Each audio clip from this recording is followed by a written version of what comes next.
I'll talk about tax structures now. If there's no questions, I'm going to go straight to tax structures only because of my minimal time that I've got left. But this is a scenario that I want to describe to you. You may have joint venture partners. I was talking about joint venture partners, but I'm going to give you the example before you have a joint venture partner. And this is whereby you've got Clive and Claire who are working together as, this could be a husband and wife JV partner if you like, but it could be JV partner looking to invest in a limited company that then buys properties to hold. Now, you'll notice the scenario is Clive has got one Class A share, so does Claire. Clive and Claire got the same Class 1A share.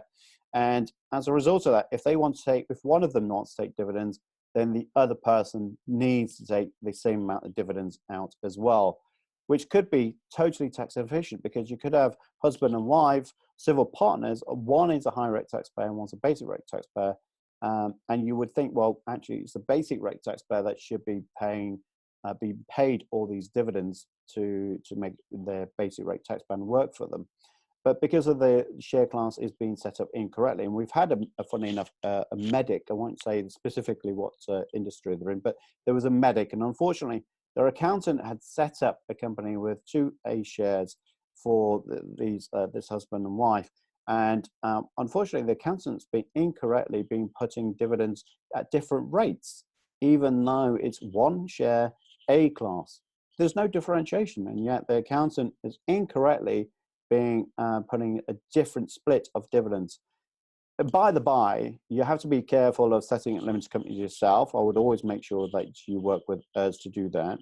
But equally, I would make sure that you use things, what I would call ABC shares, which just allows you to have different people within the company have different share classes. So you can then say, well, who gets what dividends at the end of the year? And you can opt for that. So do be careful with your share structure. It's so important to get that right. You could have JV partners as well, which completely makes things very, very difficult for you. In as much as you could, on the right hand side, you've got an investment company on the left hand side here, which you're taking dividends out of, but you've also got these three companies as well with joint venture partners. And if they want to take £50,000 worth of dividends each through these profitable companies, that's there forcing you to take these £50,000 each as well. So that's £150,000 worth of dividends coming up. And plus your other dividends, also you could have a total tax nightmare because you may not even needed all of that kind of money.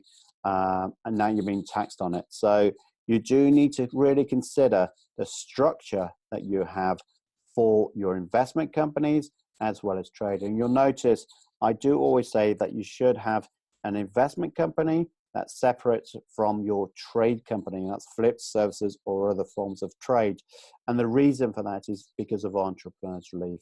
If you've got investment companies that is mixed with trade, you could scupper the amount of entrepreneurs relief that you'll get from closing down one of your trade companies. So you do need to be very, very careful of mixing investments companies, which do not get the benefit of entrepreneurs relief, with the trade company on the right-hand side. One of the things I would always say is that it's always good to have a conversation. Nothing beats it. And I know people like to use emails, but I do think sometimes that, put down the email, put down your keyboard and pick up the phone or get onto the Zoom. And just an interesting thing about these conversations is the fact that we can understand what are your long-term plans. That's key. It's because if you're setting up a company just for the use of 1-2 years, and then you give up your job, then maybe that wasn't the right thing to do. Maybe you should have just accepted that the first 2 years of having properties in your name, that you'll be heavily taxed. But then at least when you've given up your job, you're now a basic rate taxpayer without the need of having a limited company account at all. So do think about your long-term needs. What incomes do you have in your personal names? Because again, you could influence that. Some people that have got an IT contractor, or you could be a locum or a doctor that has a limited company, and you're using that money into your personal name in the form of dividends and wages. well, why not reduce the amount of dividends and wages from that company and then simply have more properties in your own name? Could that work? I don't know. And again, that is very, very pertinent to you, and it's not generic. What income do you want for now and in the future?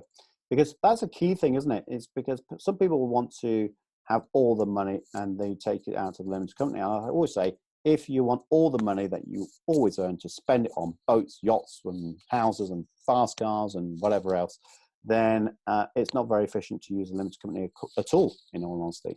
But if you're quite happy to store some money into a company structure so it can do some investments, then that's a different perspective altogether.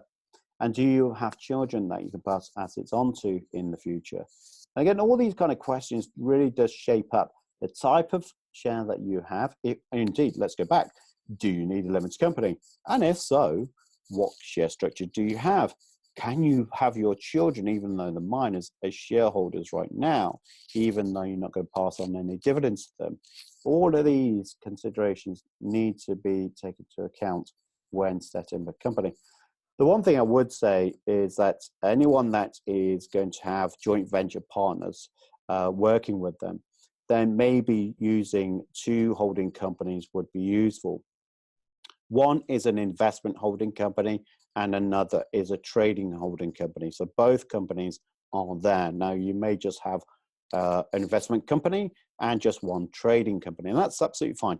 But if you're working with joint venture partners, then I would say that you need a holding company and you set up that structure as early as possible. Now, it does mean that you're going to be having high accountancy bills, but so what if it helps you save tax in the long run? So it's all about saving tax. It's not about just paying as your accountant. And in fact, I always tell people to shut down companies if they are not going to be using them anytime soon. And what you've got to be doing is when you set up these companies, you work with us to understand what share structure you should have. ABC shares, who do they belong to, are there voting rights, etc. And then we can, instead of having those restructure issues and we've got to, undo what's been done, then we can set it up right first time. Entrepreneurs relief, long-term planning, again, making sure we protect entrepreneurs relief if indeed that is going to be something that you will benefit from. And again, entrepreneurs relief is only there for trade businesses that you are holding as an employer director for more than 2 years. The entrepreneurs relief is not available for investment companies, which is typically buy and hold.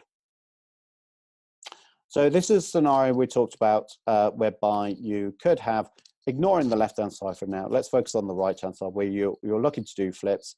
And what would happen is that the dividends from your JVs would now go up to the holding company, the trading holding company, and then you can then decide what dividends you take from that trade holding company. So the example on the right-hand side is you've got two JV partners, each take £50,000, which means £100,000 goes up to your trading holding company, but then you subsequently say, well, actually, I only want to take out £20,000 worth of dividends out of my holding company, which I'm then personally taxed on, leaving £80,000 in that holding company to do whatever you want to do.